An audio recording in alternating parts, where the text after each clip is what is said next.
Yeah, sure. Hi again, Jürgen. Obviously, positive news this week on the kind of injury and illness front with Trent, James Milner and Roberto Firmino all back training. What's the latest as regards Thiago and when can you expect to have him available once again? That's about 100% clear when Thiago will be back. It's a muscle in the calf issue, obviously. So, yeah, I'm after international break, probably. It's not. I don't think there's anything earlier possible. So we will have to see. Again, I suppose, how frustrating is that for him, and also how frustrating a situation for Naby Keita at the minute, because it just appears that he doesn't quite get a break. It appears it's a little bit stop-start for him once again as regards injuries. Yeah.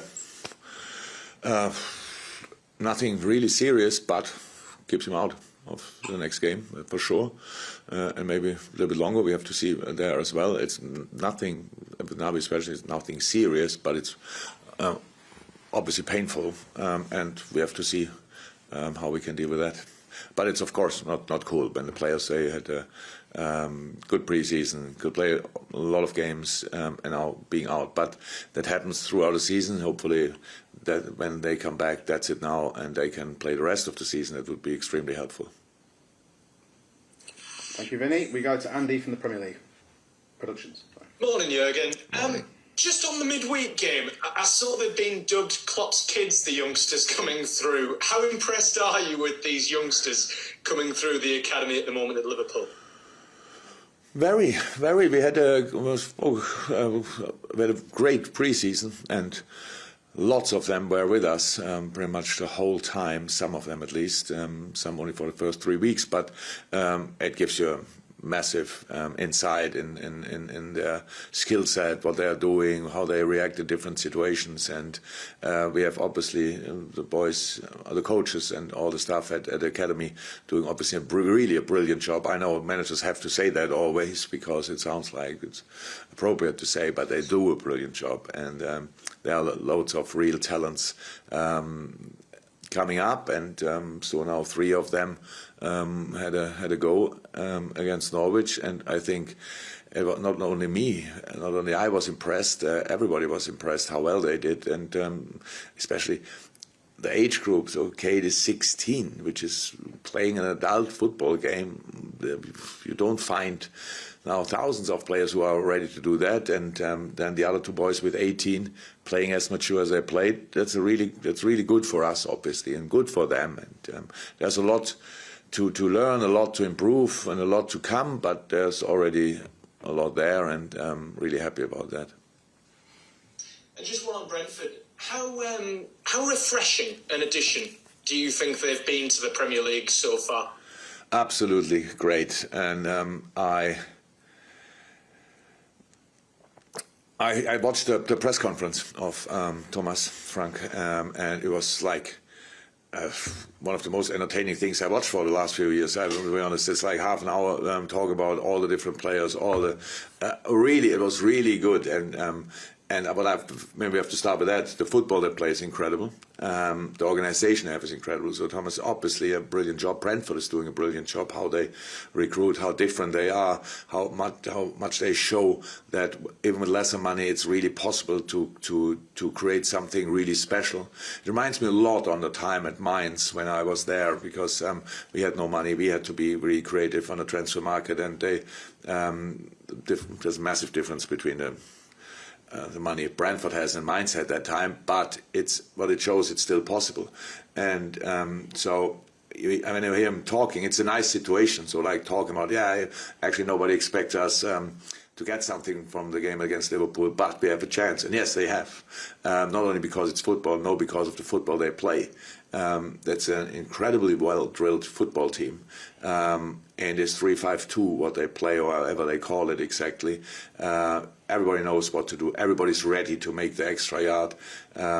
Together with the new stadium, he spoke about that in a press conference as well. So I saw the game against Arsenal. I saw them celebrating after the Arsenal game, which was absolutely great to see how much it meant to them. And we know what we have to expect there. So that will be really a tough one. But rightly so, that's football. And we all have a chance, and we all want to go for it, and they want to go for it for sure, but we obviously will have a go as well. It's just a really important game for us, and I'm looking forward to it. Brilliant. Thank you. Thanks, Andy. Jürgen. Best of luck at the weekend. Thank you. Okay. James from TalkSport for 1 or 2, depending what you need. James. Jürgen, you've only conceded 1 goal in the Premier League so far this season. What has been the key to that? Because the personnel and the makeup of your defence has changed already this season. Ali in moments that he could just make brilliant saves. So it's not that then nobody shot on target against us. But yes, as a unit, we defended so far pretty well. We said it before the game, before the season. Nobody wanted to hear it, but we have 3 new players. We have without buying them with Joel, Joe, and Virgil. We brought in Ivo. We had already really, you're right, against. I think Crystal Palace was the last line we changed completely. They never played together before, so it's not about that. You need just to have a clear defending attitude. That's what we have, what we had last year as well. And then when you have then the players you can rely on immediately in the last line, then it looks good. But last year, for example, when Reece and Nate played in the last line, we defended really well. So it was just, we needed time to adapt to that. So we had the time, and this year we had time during the preseason to work on it. That's what you see now. That doesn't mean that we will have at match day 38 still only 1 goal conceded, but it means we are more stable in the moment. But that's what we need to be successful. And if you want to be successful, you have to be consistent. If you are consistent, that means that you defend well, because you cannot fly every day and score an awful lot of goals. You have to defend. You have to grind out results from time to time, and that's what we did so far, and it's good, but only the start. And on that note, what sort of challenge are you expecting from Brentford, the front 2 in particular, Tony and Mbeumo, who seem to have a real chemistry up front? They have, and they have another striker, I think Cross, if I'm right, who scored 4 goals in midweek, which is obviously a very exciting one as well. So it's just nice. So Panorama played there, Ollie Watkins played there, I think together with Mbeumo, and now they found last year the next one with Ivan, and I have to say, chapeau. Really, it's not only them; they really work as a unit extremely well, and giving players like Ivan now the trust and the faith, and you can see what you can get out of a player. So that's obviously the case, because he was on the market, and I'm not sure how many Championship, nearly Premier League teams were going for him, but Brentford did. They sold 2 of the best strikers in the Championship for sure. Now two of the best strikers in the Premier League, and brought in the next one. So it's not about the problems you can have, it's about the solution you have, and that they had obviously a brilliant solution. And they I said the whole team, these 3 really tall guys in the center backs, then really speedy and fully committed wing backs, or the whole team defense. Like it's the last game of their life, and that's really impressive. I have to say, it's really impressive, and congratulations for that so far.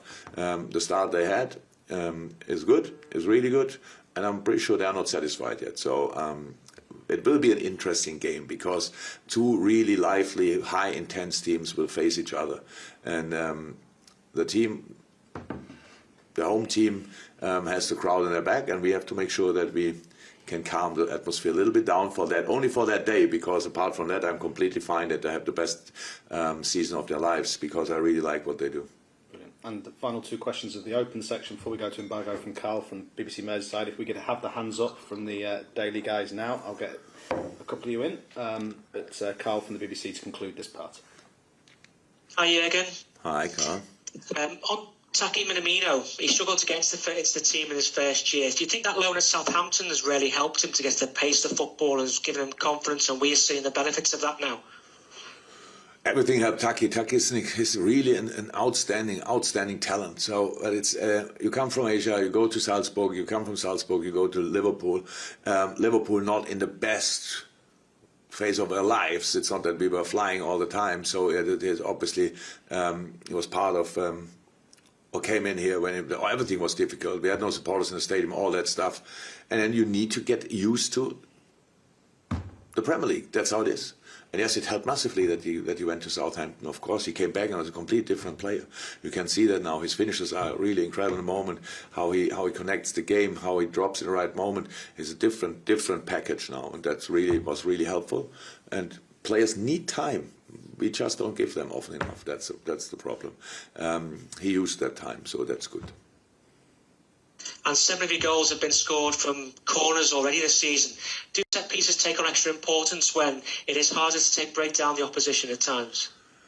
No, not more. Importance was always very important. You just, if it doesn't work out, you don't know exactly why. There's here an inch, there an inch, lack of conviction that you really, the cross is not right, the runs are not right. There are little things, but they are not obvious mistakes. You think, okay, what's going wrong?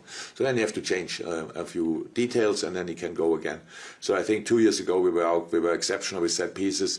Last year we didn't have that exactly like that, especially when we needed it. We didn't have it. But I think 2 years ago in the start of the season, set pieces helped us as well massively. We always work on it. Pete Gravitz and the analysts are really creative there, but we had to get it settled a little bit, like being not too creative that nobody knows anymore which routine we use. But we have now a nice basis which we use from time to time. But obviously, when the big guns are then back, when Verge, Joe and now Ibu, when they can be a threat in the box, that helps obviously. When the right takers are out there, then it helps as well. So it's good, but it was absolutely necessary. So, but it's not that we started working on set pieces this preseason. We work actually all the time on them, and you just don't see that always, like we don't see it always. In a moment we have a good moment. Long may it continue. Fantastic. Thank you. Thank you, Carl. Just noticed, I think we've got, is it Mark Walker on from the Press Association who I should have gone to. Mark, if you'd like to ask your question now, because we then go to the breakout for Jürgen, sorry. Hello, thank you. Good morning, Jürgen. Hi, Mark. Hi. Safe Standing's going to return to the Premier League for approved clubs from January, and I just wondered, could you give me your views on that, on what that would bring to the Premier League? Because your former club had one of the most spectacular standing areas, Borussia Dortmund. Yeah, look, it's when you're in Germany, there were, I think, a few discussions in the past that people thought, okay, we might have to change a little bit, that we cannot have like 27,000 people on one stand, these kind of things. But I think that the reason why in England, the Premier League changed it, there were good reasons, and things had to be reconsidered. And so now, after quite a long time, I think it's a good moment to start thinking about how can we get back to where we were when, because football, it's really about atmosphere. We all know that, and not only since this season, we know it. And the more people in the stadium, the better the atmosphere is. The more people are in the right position, the better the atmosphere is. And I'm pretty sure that, I don't know it actually, but I'm pretty sure on the COP the people stand most of the time anyway. But it's just good that we talk about it again, that we might reintroduce it again, that we give it really test it again, and I'm pretty sure the people are now responsible enough to do it the right way, and especially the stadiums are completely different to the time when it's really sad things happen. The just construction is different, all these kind of things. So I think I like it. I like the idea. But especially, I'm really excited about how much better could the atmosphere be at Anfield if we have safe standing. Really, I would be really surprised if it could be even better, but I'm open for that, so let's see.